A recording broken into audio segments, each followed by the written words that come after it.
भाजप बॅकफूटवर आहे की फ्रंटफूटवर आहे हे आपण विश्लेषण राज्याच्या राजकीय परिस्थितीचं केल्यावर लक्षात येईल। भाजप त्या ठिकाणी पंतप्रधान नरेंद्र मोदी साहेबांच्या नेतृत्वाखाली फुल स्विंगमध्ये आहे। याचं कारण भारतीय जनता पार्टी एवढा संघटनात्मक रचना ढाचा डिवोटेड कार्यकर्ता असणारा पक्षासमोर कोणी नाही। प्रधानमंत्री नरेंद्र मोदी साहेब यांच्या तुलनेमध्ये त्यांना बरोबरी करेल असं व्यापक नेतृत्व कुठल्याच पक्षाकडे नाही आणि त्याच्यामुळे आम्ही बॅकफूटवर कशा अर्थानं गेलो हे आपल्यालाच माहीत।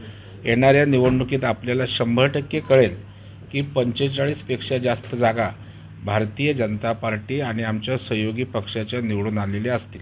सर, जागा वाटपाची चर्चा सुरू आहे महायुतीत। अनेकदा दिल्लीवारी झाली आहेत मुख्यमंत्र्यांची उपमुख्यमंत्र्यांची, परंतु असं असताना संभाजीनगरची जागा जी आहे ती मुख्यमंत्र्यांचे पुत्र श्रीकांत शिंदे यांनी जाहीर केलेली आहे। हेमंत गोडसेंना पुन्हा लोकसभेमध्ये पाठवायचं आहे असं त्यांनी केलं, एक प्रकारे त्यांच्या उमेदवाराची घोषणाच करून टाकली। कसं पाहता? नाही, मला वाटतं प्रत्येक पक्षाला आपला उमेदवार कुठे असावा, कुठली जागा असावी याविषयी ते व्यक्तिगत भूमिका त्या ठिकाणी पक्षाचा पदाधिकारी नेता म्हणून मांडतात। परंतु ज्या वेळेला आमची महायुती आहे त्यावेळेला महायुतीचा एकत्रितपणे निर्णय होईल। एकनाथरावजी शिंदेसाहेब असतील, देवेंद्रजी आणि अजितदादा हे एकत्रितपणे महाराष्ट्रातल्या तिन्ही पक्षाशी चर्चा करून दिल्लीला त्या ठिकाणी पाठवतील। दिल्लीचं संसदीय मंडळ आमचं नेतृत्व त्यावर शिक्कामोर्तब करेल। त्याच्यामुळे अशा कोणीही काही घोषणा केल्या तरी त्या पक्षाच्या कार्यकर्त्या नेत्यांसाठी त्यांचे नेते कार्यकर्ते बोलत असतात। तथापि तिन्ही पक्षामध्ये योग्य समन्वय साधून कुठल्याही प्रकारचा विसंवाद आमच्यात होणार नाही। एकोप्यानं या देशाचे पंतप्रधान नरेंद्र मोदी साहेबांना बनवण्यासाठी आम्ही सारे ताकदीनं लढू आणि जिंकू। राष्ट्रवादी आणि सेना या दोन्ही पक्षांचे उमेदवार दिल्लीतच फायनल होतील? अर्थात आमच्यासोबत आहेत, आमचा मोठा पक्ष आहे आणि त्याच्यामुळे त्यांच्या पक्षाचे उमेदवार आणि त्यांच्या जागा या संदर्भामध्ये अजितदादा त्यांचा राष्ट्रवादी पक्ष निश्चित करेल। त्याचबरोबर शिंदेसाहेबांच्या जागा आणि त्यांचा उमेदवार मागणी ते निश्चित करतील आणि अंतिमतः देवेंद्रजीच्या सल्ल्यानं समन्वयातनं केंद्र स्तरावरचे आमचे नेते त्याला अंतिम मूर्त स्वरूप देतील। 4 राज्यामध्ये आता ज्या निवडणुका झाल्या त्याच्यामध्ये धक्कातंत्र पाहायला मिळालं। अनेक जे आमदार होते त्यांच्या तिकीट कापल्याचं इथे पाहायला मिळालं। खासदारकीमध्येही काही खासदारांच्या तिकीट कापल्या जाणार असं बोललं जाते, असं काही होण्याची शक्यता आहे? त्याला जोडून एक प्रश्न, 3 विद्यमान खासदारांना डच्चू देणार आहेत भाजप? नाही, मला वाटतं हे जरतरच्या गोष्टी आहेत। भारतीय जनता पार्टी उमेदवारी देत असताना त्या ठिकाणी एक प्रक्रिया करून उमेदवारी दिली जाते। ते करत असताना जनतेमध्ये असणारं उमेदवाराची प्रतिमा, स्थान आणि जनतेला काय हवं आहे, आता आम्ही दौरे करतो त्यावेळेला आकलन करत असतो आणि त्या आधारे उमेदवारी देत असतो। कोणाला धक्का द्यायच्या उद्देशानं नसते।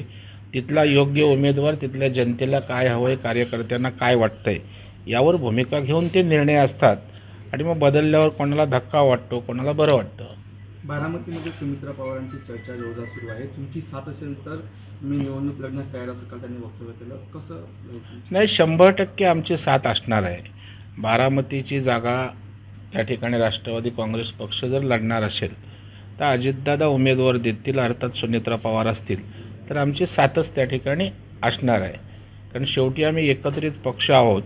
जिथे उमेदवार ज्या आमच्या 3 पक्षातला असेल ते दोन्ही राहिलेले पक्ष ताकदीनं मिळून आपला एकत्रित उमेदवार आहे या भावनेनंच आम्ही त्या ठिकाणी काम करू। बावनकुळे अमरावतीच्या दौऱ्यावर असताना त्यांनी असं म्हटलं होतं की अमरावतीचा खासदार जो आहे तो कमळ या चिन्हावर असेल। खासदार नवनीत राणा या कमळ चिन्हावर निवडणूक लढतील?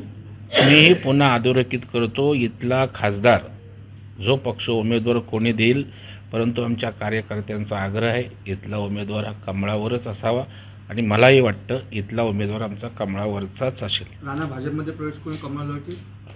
आता तो त्यांचा विषय, त्यांना प्रश्न विचारणं, मी थोडं त्यांच्या मनात घुसलो आहे। परंतु इथला उमेदवार भाजपचा असेल, कमळाचा असेल एवढं मी आपल्याला सांगू इच्छितो। त्यांची तुमच्या पक्षासोबत असलेली जवळीक, तुमच्या वरिष्ठ नेत्यांसोबत असलेली जवळीक पाहता असं वाटतंय, तरी तुम्हाला त्यांच्या मनाचा ठाव अजूनपर्यंत घेता आला नाही? नाही, असं नाही, ही एक प्रक्रिया आहे ना। मी काय उमेदवार निर्णय घेणारा अथॉरिटी नाही आहे। आमचे वरिष्ठ नेते जे असतात, आमचे केंद्रातल्या मोदी साहेब, अमित भाई, JP नड्डाजी असतील, संसदीय मंडळ असतं आणि महाराष्ट्रातले आमचे देवेंद्र फडणवीस साहेब, अशा एकत्रित समन्वयातनं जनतेला जो हवा आहे, कार्यकर्त्यांना जो हवा आहे त्याचा कानोसा घेऊन उमेदवार आम्ही देत असतो. परंतु एवढं नक्की मी 100% सांगतो की इथला उमेदवार कमळावरचाच असेल, चिन्ह कमळ घेऊन लढेल. बच्चू कडू म्हणतात मग राणाही असू शकतात. बच्चू कडू म्हणतात आम्ही सरकार बनवलं म्हणून भाजप सत्तेत आहेत. बच्चू कडू एका मतदारसंघापुरते आमदार आहेत. त्यांनी मला वाटतं भाजपलाच त्यांनी घडवलं, भाजपला उभं केलं, अशा प्रकारच्या काही गोष्टी करण्याची आवश्यकता नाही. आज तरी ते आमच्या महायुतीमध्ये आहेत, त्यामुळे महायुतीत विसंवाद होईल असं बच्चू भाऊनी वक्तव्य करून अशी त्यांना प्रार्थना असेल. यातनं ना त्यांचं काय साधलं जाणार आणि आमच्या महायुतीत विसंतुष्ट होऊ शकतं. त्याच्यामुळे त्यांच्यासारख्या एका सिनियर नेत्यांना जबाबदारीनं त्या ठिकाणी बोलावं अशी माझी त्यांना विनंती मागे राहील. त्यांनी म्हटलं होतं की सर्व पर्याय आमच्यासाठी खुले आहेत. शरद पवार देखील त्यांच्या घरी भेटीला गेले होते. नाही, राजकारणामध्ये प्रत्येकाला अनेक पर्याय खुले असतात. त्याच्यामुळे आता बघायला आता खुलेच पर्याय होतं. तर ते 3 पक्ष एकत्र आहेत, आम्ही 3 पक्ष एकत्रित आहोत. राजकारणात सगळं खुलं असतं. त्याच्यामुळे त्यांना थोडं काय निर्बंध आहेत. उद्धव ठाकरे दौऱ्यावर आहेत यवतमाळ वाशिमचे. आज दुसरा दिवस आहे. भावना गवळी त्या ठिकाणी विद्यमान खासदार आहेत. त्यांनी उद्धव ठाकरेंची साथ सोडली आणि त्या ठिकाणी आता उद्धव ठाकरे मोर्चे बांधणी करत आहेत. 2 दिवस तळ ठोकून आहेत वाशिम यवतमाळमध्ये. बैल गेला आणि झोपा केला. जेव्हा फिरायला हवं होतं तेव्हा फिरले नाहीत. जेव्हा कार्यकर्त्यांशी संवाद साधायला पाहिजे होता तेव्हा मुख्यमंत्री असून 2.5 वर्ष घरातनं बाहेर पडले नाहीत. त्याच्यामुळे आता पुलाखालून खूप पाणी गेलं आहे. आता कितीही फिरले, 2 दिवस काय आठवड्याभर तळ ठोकून ठेवला तरी त्यांच्या हाताला काही लागणार नाही. एबीपी माझा, उघडा डोळे बघा नीट.